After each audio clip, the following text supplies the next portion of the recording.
is the director of the film itself and COO of Cutaway Productions. He won various awards in international film festivals such as Best Director LINO International Film Festival Award and Best Editor Vinny Shorts 2021. The young visionary is like his word, unconventional and meant to challenge the status quo. With his striking visuals and surreal storytelling, marking his position as one of the rising directors of the film industry. Let's all welcome director David Olson. Alright, there we go. How about a round of applause for the founders of Cutaway Productions? We're gonna have one of us here. Time in the States. You're very fluent. It's just the environment I grew up in. Your family, Through family, through school, because I was homeschooled. I never went to a proper school, public or private. My parents really wanted us to get a very Christian education, so because they're missionaries. So I couldn't watch certain movies because, like Harry Potter was banned because it was witchcraft. So I never saw Harry Potter. Wow! Yeah. Oh my Yeah. God. So I 15 years old. So when I was 15, I kind of left. And that's when I kind of started up to catch up on pop culture. So I watched all of the Harry Potter films in one go, and I was like, "Oh my God, this is amazing!"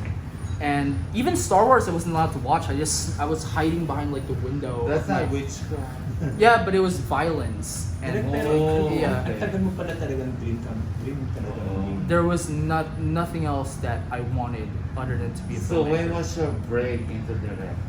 My break into directing, well, it started as an editor, and I 10 years. I was an editor for about up till now. I still edit, but it wasn't as hardcore as before. That's all I could do because that's all I knew. It's the only thing I could teach myself. Because 10 years ago, you couldn't teach yourself much because YouTube was still in its infancy. The Yes. internet was still kind of at its infancy, so there wasn't that. Like nowadays, if you want to learn something, that's it. It's so easy. But 10 years ago, it wasn't that easy. People weren't uploading free content on the internet. People weren't making tutorial videos on YouTube. So I kind of had to glean everything that I possibly could just to learn how to edit. And then I think my first big break into the film industry was I got a job as a sound recordist, like the boom guy, Oh my God. on like Yeah. a trailer concept. Sa And isang pelikula direct. yeah, it was for a concept sound for guy. a feature film, and I was like, I would take anything. I don't care. What film it was is. that? The film was called Isla, but it unfortunately it didn't really. Isla? It was a film. Was that a bold film? No. It was it was directed by Santiago Larrauri, who is a director, screenwriter, and he became my mentor along the way. It was produced by Articulo Uno, actually, Ah, okay. but the film never got released. Yes, Would because- you do a bold Kaya film? palang di namin. Would I do a bold film? It depends on this. I mean, for me, it's all about the story. I mean, visuals are great, but I Pero can't say direct parang probably hirap ka not. sa Tagalog lines. Parang paano yun makaka-relate ang mga Filipino audiences sa iyo? I mean, my culture is still Filipino, even Can you speak though the language is. Tagalog? I can Hindi. speak it when I'm forced to. Can you try? I can't do it now. Direct. but if you see me on set, like when we release behind the scenes of Living in the Dead of Night, you'll actually see me speaking But you know, it Tagalog. passes me. Pwede naman. You live here in the Philippines. It's just how secluded I was as a kid. Yeah, you have no They idea how. never let you talk in I guess it's just Tagalog. they tried, but it was just the environment that we grew up in. It's just it's a bit hard to explain because a lot of people never really experience it. So it was a very unique situation. So hindi ka ba parang baka feeling nila na-intimidate siya sa'yo, Inglesero? I get that a lot, and I've been made fun of. I've experienced the bullying bit. The way I look at it is like I have cards that I've been dealt as growing up. I didn't pick who my parents were. I didn't pick the environment I grew up in, but I can pick them now. And your Like, accent is that you grew up in the States. I don't know. It's just You went to international schools here, ba? I was homeschooled. Oh. So it was just a Christian Wow. school, an American Christian school. So it was all in Speak English. Tagalog. When I have to, but when I'm trying to, Like if we like force you now. You couldn't. You couldn't. Sentence lang. Guys, let me enjoy my premiere. We'll Alright? talk to you in Tagalog. I'd understand you in Tagalog, but I wouldn't be able to answer in Tagalog. It's more of the situation when I'm in work mode. I'm forced to speak it because I know 99% of my crew would prefer Tagalog. May jowa Pero ka you're na ba? learning naman No, Tagalog. as of recently, no. Direct, Ano yung Wala question? ka sa kung may jowa. No, Single ka. yeah, as of recently. Single. Yeah. grabe maka-interrogate. Couple months ago. Yeah, it's all right. It's all good. Direct David, so also you're half American, right? I'm Filipino Spanish American. Okay. So Spanish American. my mom has like Filipino Spanish blood. My dad has Filipino American blood. I mean, How old are you? 27. Maria. Yeah. So I'm still. I have time. Yeah. So when it comes Here. to films, so far, what was your biggest break? Is this? I mean, I've worked on a bunch of different films. I guess the biggest film I ever worked on was because I've worked in so many different departments on films. Okay.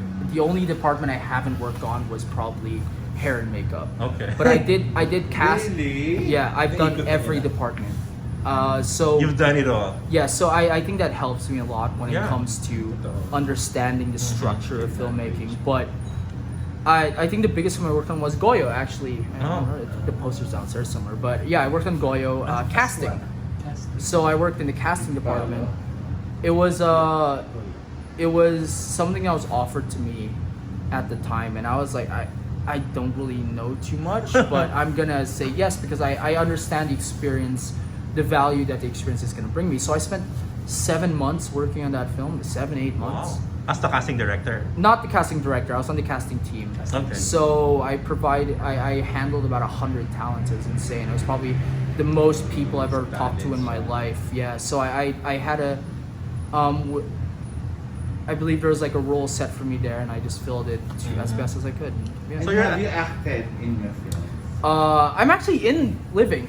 Saan ka The doon? guy driving the motorbike. Yeah, I know, but in a major role. No, I'm a bad actor. So How can you say? So ever since I was a teenager, it was always my family. You know how Filipino families are; they push you. Like if you're like a little mestizo, they push you. You should be an actor. Like, and Yes. to me, I actually spend a lot of time thinking about it. And to me, if I spent a lot of effort just trying to like into acting, I know I could be a decent actor. I know I could probably be a good actor, but I'd never be a great actor. And why put that much time and effort if I'm not going to be great at something? But I know I'm going to be a great director. I know I can be. So that's why my efforts are in this Saan lane. ka nanggagaling din sa statement mo yun na you know that you can be a great director? Ano ba yung I just mga hugot mo on mga inspiration? because it's all I know. It's all I know. It's all I know. It's all I know. You know, it's like the only thing I know how to do is really make videos. I've been making videos since I used to steal my dad's camera when I was like 9 or 10, 11. I would take a chair and then like put books on it and put it there. I didn't have a tripod, and I would film my brothers like playing around. And I was 10 or 11, and like consumer cameras weren't even things. Smartphones weren't invented yet. And that's the only thing I could think about. Buti hindi ka sumuko sa dream mo, no? Nag-iba ka ng linya. No, they're like not. If Persistent. I decided early on that if I'm gonna spend this much time, I've got to do it right, and you know I got to make it. Otherwise, what's the point? What else am I Pero gonna do? actually, you know nga, with your looks direct, diba? You can actually have a career in Yeah, you in look acting. good. Yeah, but it's not as fulfilling though. I mean, if I wanted money, I'd get into business. You know, if you want money, there are really a lot of ways. If you're an intelligent person, you can kind of work ways around it. But for me, it's not about money. Like I'd be very, very happy broke. I would rather sleep on the sidewalk living out my dreams than live in a mansion. Really? 100%. It's all about being fulfilled at what I do. Because I realized early on that I don't really, you only have a limited amount of time here, right? And I want to spend as much of that time as possible doing what I want. Otherwise, it's not worth it to me. Like, and I'm a very private person. Like the whole artista concept is a bit weird to me because in Hollywood you have actors who are still very private, but they can still be really big. Here, the biggest actors are the ones with the most public lives. Yeah. And I could never do that. I need my private. I'm introverted. I have social anxiety. It's just not something I'd ever be comfortable with. Anong difference ang gusto mong gawin sa pelikulang Pilipino? I guess make films that are directly targeted to an international market. You notice countries like Korea with their, I mean, we are the largest consumer of Korean content outside of Korea. That, which is insane. Like, the Philippines consumes more Korean content than any other country in the world besides Korea. Yeah, and it's not about the language. It's not about it's not about the culture. It's about the story. It's about the concept. Like, what attracts to them? It's the actors. It's a story. It's the fact that we can root for people. You know, you ship you ship certain couples and stuff like that. So it's, for me, when everyone asks like, why do you write in English? Does the language really matter? Because you spend 14 hours a day watching a Korean teleserie Subtitled Korean and you read novela. subtitles, but you can understand English. So it shouldn't be a big deal. I think there was this Japanese director, I forgot his But name. don't you think it takes away the authenticity? Because, diba, Filipino. you know nga, like when we watch Korean dramas, It's Korean. we watch them in their Korean language with subtitles. I agree, yeah, but English is actually our official language right next to Tagalog. Like, our national language. But why not make it Tagalog? I wouldn't mind making it Tagalog. There was a film director in the 70s who used to write all of his scripts in English and I would know, have yeah. someone translate them into Tagalog. I wouldn't mind doing that myself. It's just that for a story, in this case, a story like this, it was just a bit too personal for me. And especially in terms of dialogue, I would rather have it expressed in the language I wrote it in. Plus, our target market is Sundance. Our target market is Rotterdam, Warsaw, Cork Film Festival, like all Western film festivals. So it still has the culture within it. And I guess another reason would be, given the material itself, I didn't want this to seem like a place anyone knew. So I guess an example would be Gotham City. Like, if you're a fan of Batman. Yeah. They shoot Gotham City in like San Francisco, but it doesn't look like San Francisco. It's Gotham City. It's an ambiguous city. It's a fictional city. It looks like New York, but not really New Yeah, York. so you can't really pinpoint it. It's a fictional city. It's a fictional city. I wanted the city to be a character in itself, a city that kind of swallows you up whole. And I didn't want people like, oh, I know that landmark. Oh, I know But that. it's Angeles, right? It's Quezon City, actually, most of it. Yeah, most of it was shot in Quezon City. You didn't shoot in Angeles? No, not any of okay. it. But one of like the motel interior, that was built from scratch. Yeah. That was a set. Yeah, that's not a real motel. Like the room itself, we built. It was important for me to build that from scratch because of the shots I wanted. Because I had to put my cinematographer hat on. It's like I wanted overhead shots. All the motels we looked at, motel rooms here are very small. Yeah. We Very couldn't- similar. Yeah, and I just want like control the chaos. Pero direct And- open ka rin sa collaboration, like kukukunin ka ng director na merong ready na script. Like PBA, diba? Kasi marami namang Yes, opportunities. 100%. Like I said, last year I did a script that I didn't write. Next year, my first feature, or the feature I'm gonna do next year, might not be a script that I've written, because if we want to target local audiences, we in Tagalog. Is this Metro Man? Might be, yeah. Metro Man is something. Who told you? Secret! Can you talk about Metro Man? Metro Man is something that really appealed to me because as a kid I read a lot about Don Quixote, Man of La Mancha. Don Quixote is a guy who is, to the world he is crazy, but in his head he is a knight trying to save the love of his life from the evil, from bad people, and that's it. And Metro Man is almost like, and the world views him as crazy, but in his head he's just pure about love, good versus evil, and good winning in the end. And Why is he even called Metro Man? Is he a Metro 8 or something? Metro Man, I guess, because he's a guy who lives in a more urban area of Manila, and he has it in his head that he wants to clean up his neighborhood from all the bad people. So he creates his own persona called Metro Man. With costumes and Yeah, all. with costumes in his head, but in reality, he's a guy with like a broom just beating up bad guys. And what I like about it is, it's like you can look at it as like a superhero movie or an action film, but it's really not about that. Like I mentioned before, I love the underlying themes of film. So in this case, it was surrealism. In this case, it's also surrealism because it's this guy who thinks he's this hero, but in the eyes of everyone, he's really not. But by the end of the film, you think like, is he really imagining that, or is it really coming true? But and also you'd ask yourself, is he really crazy or is he really making a difference in the world? It makes you question yourself. And it's actually a It's a comedy. dark comedy. It's a very dark comedy, and I after reading the first bit of the script, I already knew how I wanted it to look, and I want to do something groundbreaking. I mean, a lot of local films touch on poverty porn a lot, and I don't want to be that guy who plays on Yes, poverty please. porn because it's been done for the past 4 decades, Yes. and people are getting tired of it. It's like why is it the same story over and over again? It's very redundant. Yeah, so I wanted to try a different lens onto the society and look at it from an inside, from the inside out instead of the outside in. Because a lot of people look at it from the outsider's perspective and it's all the same thing. But So if have you look at it, pictured the lead star in your mind? I have a couple of people. I did meet Pepe Herrera, who I think would really fit You. me as Metro Man. He speaks it's Tagalog. You can. And he grew up in like the like it's a certain look. It's moreno. Yeah. Oh, it's Pepe. Who else? Yeah. Pepe. I think the second one would be someone I've really wanted to work with for a while is John Lloyd Cruz. Oh. John Lloyd Cruz is someone I've admired because of the way he distanced himself from the mainstream media to focus on independent cinema, which is arguably the better quality cinema when it comes to storytelling. Have you met Honored. John Lloyd already? No, I haven't yet. But he, like, when I read the script, I kind of pictured him. But I know there are a couple of guys. I don't want to pick someone who clearly looks like he's not from that environment and put him in there and make people pretend like, oh, I'm just gonna dirty his face a bit and then like pretend he's from that environment. No, like I want authenticity. Like the whole point of putting something in a certain environment is the authenticity of that environment. But Like Pepe and John Lloyd don't like come from the same mold, huh? they don't come from the same mold, but they could easily fit into that environment based on their past work, based on their physicality, based on their ability.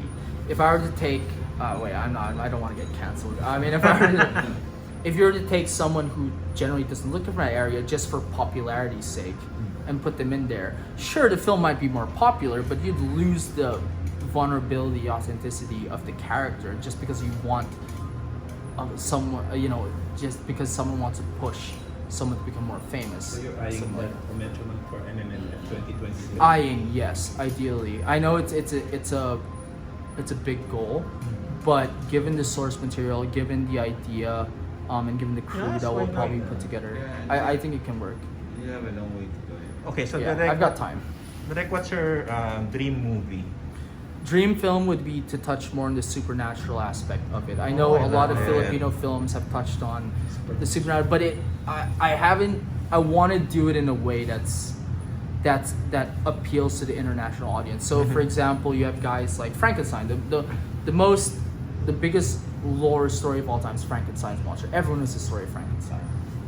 But what about Frankenstein comes from a certain country, so why is it appealing to everyone? It's just the fact that the story is just appealing to everyone. So I want to do something, almost create an entire universe. I mean, this is like down the line, but I want to create a whole universe where we have, where we portray these, we have a lot of culture that we can represent to the international market. We have so many traditions, so many culture, so much culture that would appeal as long as it's shown right and it's shown in the right way. Not in like a horror way, not in like a genre way, but sort of like something that a global audience would want to watch. Would Modernized really want. Frankenstein. Yeah, modernized. Parang, di ba, Have- Frankenstein is parang hindi naman siya like hardcore supernatural when you think about it. It's di ba, I mean, it's a monster it touches movie. on science, yeah, but it's the lore about it, just like Dracula and vampires. It's like it's based on lore from Transylvania, but why is it had such a big impact on the world?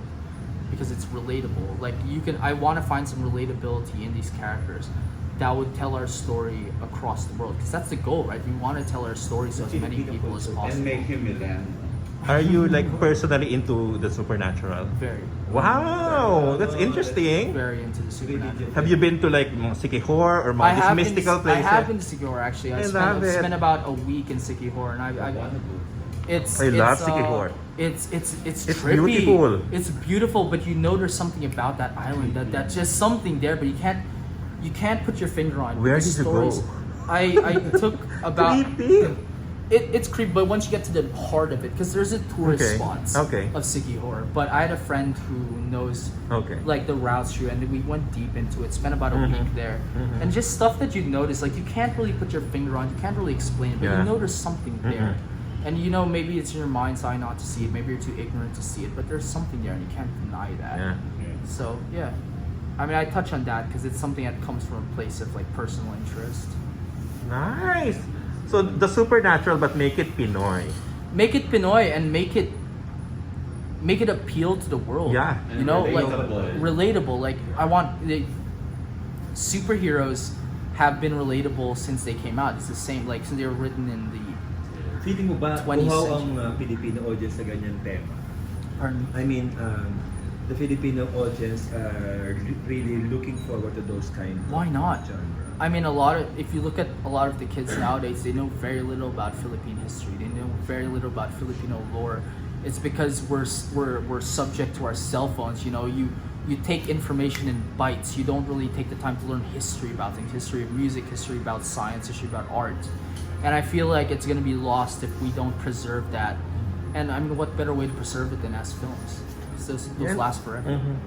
Would you like Netflix as one? Oh, yeah, no. 100%. I like that. I mean, Netflix would be the ideal target because if you look at a lot of these, I wouldn't even if it was something supernatural, I'd want to develop a whole series for it, like because there's so Yeah. much stories you can tell, Yes. and it would like limiting into a film would just dilute the message. I'd Yes. say. Direct personally, meron ka bang favorite na Filipino films of all time na parang gusto mo Yes. pinitake na?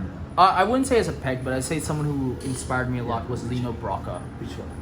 Manila in the Claws of Light is Wow, I one of love my it. favorite Yeah. films ever made. Yeah. If you would like, Lino Brocka is someone who broke barriers as a filmmaker. Yeah. He broke barriers. He brought He us was to the ahead international of his stage. time. He was way ahead of his time. He brought us to Cannes. He brought us to the world stage. Yep. If you were to take Lino Brocka and put him beside directors like Spielberg, Scorsese, Werner Herzog, he'd be right up there with them. Yeah, And he'd I be at agree. home with them.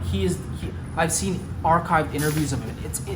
It's just to look at how brilliant the guy was Yeah. in conducting, just talking about. It wasn't even him talking about films. It was him talking about history, and he was so just spot on with everything he was Yeah. saying, and he said it with such elegance, and it was for a European channel, so he's speaking all English, and it just the way he said it was like, this guy's amazing. Yes. And the films he did, they're archived forever. Like his Manila in the Claws of Light regularly makes it to the best 100 films ever made, or like the 1,000 films you have to see before you die. Yes. And it's like, And it is. yeah, diba? oh, it's amazing. It is. Like he's one of who I want to be when I grow up. It's If I- timeless, the if film, no? yeah, if I can get close to Lino Brocka in terms of Philippine cinema, Nice. I'm there. I'm set. I'm happy.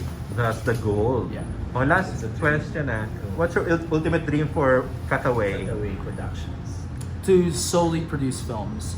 Cutaway is a very diverse group, so we all come from very different backgrounds. Some of us come from film backgrounds, some of us come from business backgrounds.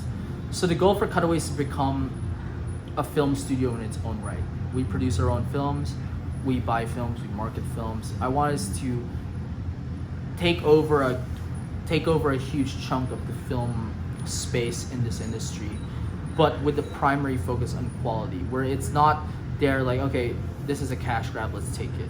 It's like Cutaway exists to make sure people are able to watch the best type of cinema that the country can offer, and make sure that the rest of the world can see the best type of cinema that the country can offer. And that's the ultimate goal. What is it with Cutaway na wala yung iba na? Palagay mo lang. That makes us different. Yes. I'd say there's no ego in it. We like, there's no hierarchy. We're four guys who really love movies, and we have our arguments, but we all know our strengths, we all know our weaknesses. So when it comes to the creative side, I take the place. When it comes to the business side, I don't really touch that. I let the guys who handle business run that. And then when it comes to coming up with ideas, we all don't have the same taste when it comes to film, which is normal. You're four different people, but we all know good cinema. And that's always a priority. Like, making money is good, but we have our commercial arm for that. You know, commercials are always going to be there, and you know, quality is important to us, but there's money in commercials. For films, we want to make money, but we also want to make sure It's a risk. it's a huge risk, but it's something that I'm 100% behind. It's like if we can make it an impact, even just like just slightly. It will affect the rest of the. It will affect the next generation, next, and that's the idea. Yeah. Nice! Ang ganda! Thank you. You Thank look you, like a Direk young David. Bruno Mars. I get that a lot. I don't get it. I don't see it. Ooh.